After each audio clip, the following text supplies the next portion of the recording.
우리 가족 여러분들 이번 사건 좀 많이 좀 주목해 주십시오. 저희가 이 발생 때부터 계속 자주 전해드리고 있는데요.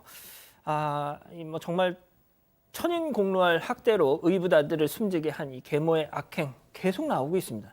이 검찰 공소장이 의원실 통해서 이렇게 입수가 돼서 공개가 됐는데, 자 일단 도대체 아이를 언제부터 때리기 시작했는지부터 좀 따져보죠. 일단 공소장에 따르면요, 이 계모가 처음 의붓아들 학대한 게 지난해 3월 9일부터입니다.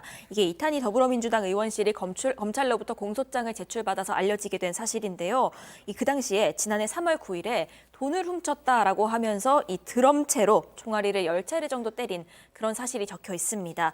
당시에 이 계모는 임신 중이었습니다. 그런데 이렇게 학대를 한 뒤에 한 달쯤 뒤에 유산을 하게 됩니다.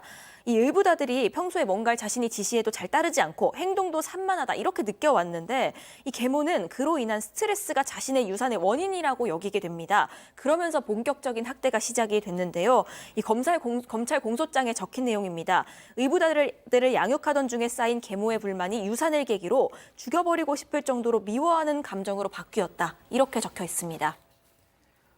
자신이 잉태한 아이가 유산이 됐습니다. 그 원인을, 그 잘못을 의붓 아들, 이번에 사망한 아이한테 모두 저 녀석 때문이야 하면서 모든 걸 다 풀어냈던 거예요. 자, 그 공소장 내용을 보면 끔찍한 학대의 정황이 담겨 있는데 말이죠. 이 학대의 횟수가 어떤 특정한 시점을 기점으로 확 늘어납니다. 그래서 아이가 약속을 어겼다면서 방에 1시간 동안 무릎 꿇게 했던 시간이 5시간 정도로 늘어났습니다. 그리고 벽을 보고 손을 들게 하는 식으로 강도가 좀 세워졌는데요.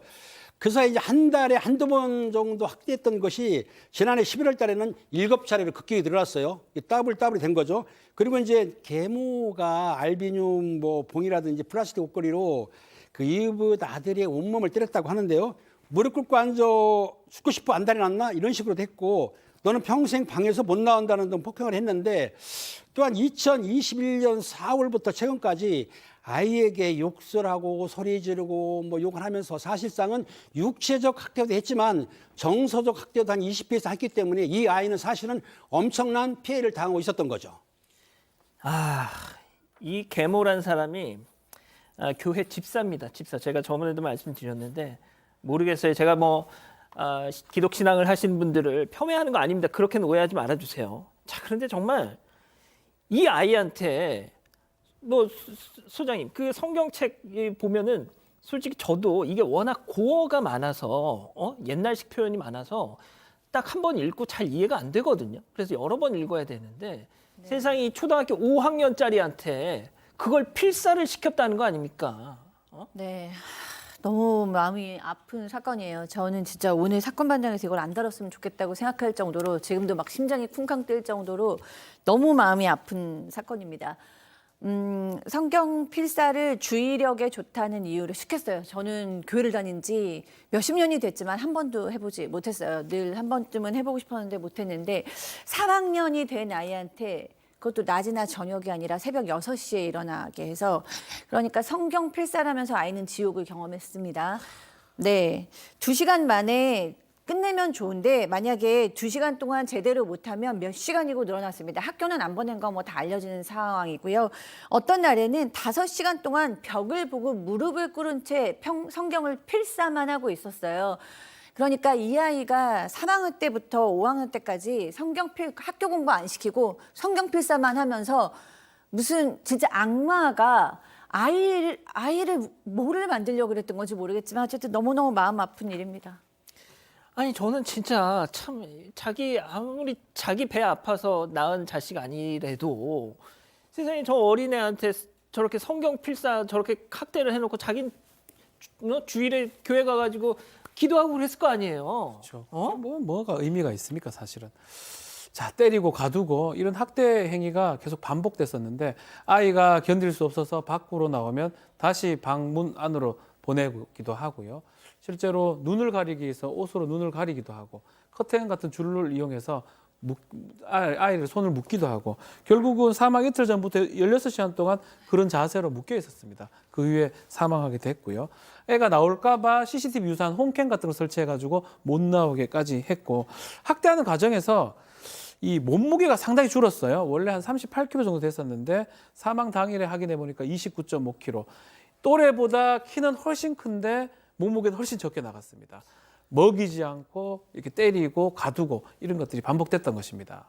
저 방에 설치한 그 홈캠, 감시용 홈캠에 그 사망한 아이가 그 카메라를 이렇게 힘없이 한번 쳐다봤나 봐요. 근데 그걸 감시를 하고 있다가 그 아이의 눈을 봤나 보죠. 이랬답니다. 야, 이 정신 나간 XX야. 내가 카메라 쳐다보지 말라고 했지 하면서 그걸 가지고 또 때렸다는 거예요. 아유, 자, 일단 이 계모라는 사람은 진짜 자기가 무슨 짓을 하고 있는지 조금이라도 인식은 하고 있었습니까? 네, 인식했을 뿐만이 아니라 아이 상태까지도 충분히 알고 있었을 것으로 보입니다. 이 지난 2월에는요, 이 아이가 학대로 인해서 이 몸 곳곳에서 내부 출혈이 진행이 되면서 이 제대로 걷지도 못하고 옆으로 쓰러지기도 했는데요. 이 모습을 옆에서 지켜봤습니다. 그리고 하루는 이 아이가 통증 때문에 잠을 못 자고 신음하면서 아파하는 그런 밤에 그런 일이 있었는데요. 이 모습도 방에 설치되어 있는 홈캠을 통해서 다 지켜봤습니다. 그러니까 학대로 인해서 이 아이의 건강 상태가 심각하게 위험해지고 있구나라는 사실을 충분히 알 수 있었던 부분이고요. 하지만 자신의 이 학대 사실이 발각될 것을 우려해서 어떠한 조치도 취하지 않은 것으로 보입니다. 아, 이건 진짜 사람이 아니에요. 세 번째 사건 체크포인트 짚어봅니다. 잘못했어요라고 빌었다라는 건데, 그러니까 아이가 사망하기 직전에 그 계모한테 이렇게 하면서 진짜 저 얘기를 했다는 거잖아요. 그렇습니다. 초등생이 숨지기 10일 전에 피부가 괴사하고 아마 입방과 입술에 화상을 입어가지고 그 다쳤는데도 병원을 데려가지 않았다는 겁니다. 그런데 이 아이가 누적된 학대로 인해 가지고 밥도 제대로 못 먹지 않습니까? 그리고 통증으로 잠도 못 자고 그랬는데 생애 마지막 순간에 삶의 끈을 놓지 않기 위해서 계모의 팔을 붙잡았다고 하는데요. 사건 당일 오후 1시경에 아이는 이제 그 안방 침대에 누워 있는 계모한테 갔습니다. 가가지고 계모의 팔을 붙잡으면서 잘못했다고 사장하며 싹싹 빌었다는 겁니다. 그런데 계모가 양손으로 애 가슴팍을 매몰차게 밀었어요. 밀었는데 알다시피 아이는 밥도 못 먹었기 때문에 요양시초도 걸렸고 몸이 하얗니까 뒤로 넘어지면서 방바닥에 머리를 다친 거예요. 손상이 되게 다쳤는데 그로 인해 가지고 아이가 깨어나지 못했는데요. 아이는 전신에 생긴 그 둘력 손상으로 인해서 발생한 내부 출혈이 난 거예요. 내부 출혈이 나다 보니까 그 쇼크로 내부 출혈이란 쇼크로 해가지고 안타깝게도 그 자리에서 사망하게 되었던 것입니다. 자, 이제 저희가 계속 했던 말이지만 뭐 계모야 계모니까 저런 짓을 한다 쳐도 친부는 뭐 하고 있었냐? 친부도 좀 문제가 되고 친부도 살인죄, 이게 아동 학대 살해죄인데요. 적용해야 되는 거 아니냐라고 이렇게 많은 사람들이 얘기를 하고 있는데 친부 같은 경우는 상습 학대하고 방임, 아동복지부의 방임 이 두 가지 범죄가 적용이 됐습니다. 살인 부분은 이제 책임을 지지 않는데 그 이유는 뭐냐면 홈캠 같은 거 설치된 걸 알면서도 또 학대가 계속 되는 걸 알면서도 본인이 방치했다.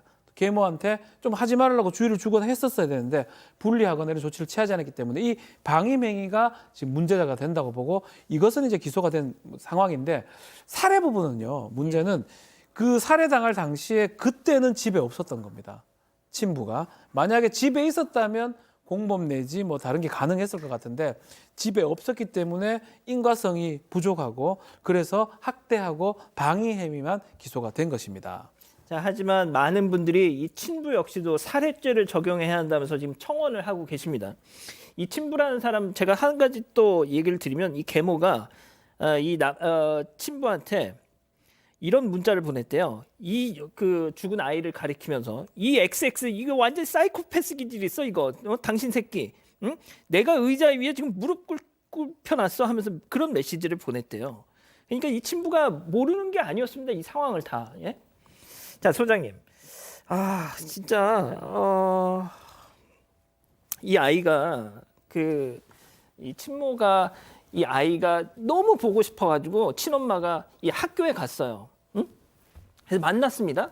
자, 그런데 이 아이가 갑자기 전화로 계모한테 전화를 한 거예요. 그러면서 저 지금 친엄마가 와 있어 하면서 신고를 했답니다. 네. 그래서 친엄마가 그 모습을 보면서 그냥 완전 무너지셨어요. 네. 그게 말이죠.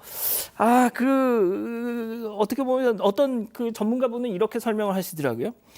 자기가 그 집에 살기 위해서는 친모가 아니라 계모에게 어떻게든 잘 보여야 한다는 그 어떤 강박에 시달린 증상이다. 예? 네. 저는 이제 그 말에 동의하고요. 그걸 넘어서서 고문을 받는 사람이 고문을 많이 받다 보면 고문을 받지 않기 위해서 어떻게든지 살아남으려고 잘 보이고 싶죠. 고문에 관하게. 이 아이가 죽기 전에 그 계모한테 잘못했어요라고 얘기하면서 마지막으로 지금 사망했다는 거잖아요. 예. 이 아이가 뭘 잘못했겠어요. 그리고 본인이 잘못했다고 뭐 생각할 수도 있죠. 내가 자꾸만 혼나니까 내가 나쁜 애구나라는 생각을 했을 수도 있겠지만 그렇게 깊은 생각을 할 만큼 그렇게 여유도 없었어요. 이 아이는 너무 괴로웠기 때문에 어떻게든지 살기 위해서 잘못했다 그러고 어떻게든지 그 계모한테 잘못 그냥 보이지 않아야 되기 때문에 살려주세요라는 얘기죠. 그러니까 친엄마가 나타났음에도 불구하고 살기 위해서 그것만 전화해서 친엄마가 나타났는데 내가 부른 게 아니다 이 얘기를 하고 싶은 거잖아요. 그렇습니다. 자, 여기까지는 일단 뭐 지금 보도가 많이 나왔는데 오늘 또 새로 나온 보도가 있습니다. 정말 이 역시도 기가 찹니다, 이 기자. 네, 이 계모가 이 경기도 소재의 교회를 다니고 있는데요. 집사라고 아까 말씀을 하셨는데 예. 그 교회 교인들에게 선처 탄원서를 써달라 이렇게 요청했다는 보도가 나왔습니다. 하지만 해당 교회 측에서는 이걸 거부한 것으로 알려지고 있고요. 이 교회 관계자에 따르면 이 계모가 먼저 이 탄원서 작성과 제출을 요구해 왔다면서 하지만 자신들은 이 탄원서 쓰지도 않았고 앞으로도 써주지 않을 것이라고 밝혔습니다. 당연하죠, 당연하죠. 자, 반면에 계모를 처벌해달라. 또 저 그 친부도 이제 살인죄도 적용해달라. 뭐 이런 뭐 또 탄원서가 빗발치고 있다면서요. 맞습니다. 지금 반성문을 3차례 정도 냈다라고 하는데 반성문보다 더 많이 오는 게 엄벌 탄원서가 지금 접수가 되고 있다라고 합니다. 더 나아가서 지금 변호사가 선임이 돼 있습니다. 사선 변호사 선임이 돼 있었는데 이 변호사들이 더 이상 할 수 없다라고 사임계를 제출을 했고요. 아, 진짜요? 그래서 지금은 이 국선 변호인이 이 사건을 맡고 있는 그런 상황입니다. 그러니까 저희가 이런 사건 전해드릴 때마다 참 전국에 계신 많은 재혼 가정들 참 죄송합니다. 그분들이 괜히 또 도매금으로 또 이렇게 이상한 시선을 받을까 말이죠. 이런 자들만 이러는 것이겠죠. 자, 첫 재판 다음 달 13일에 열린다니까요. 그때 한번 다시 전해드리죠.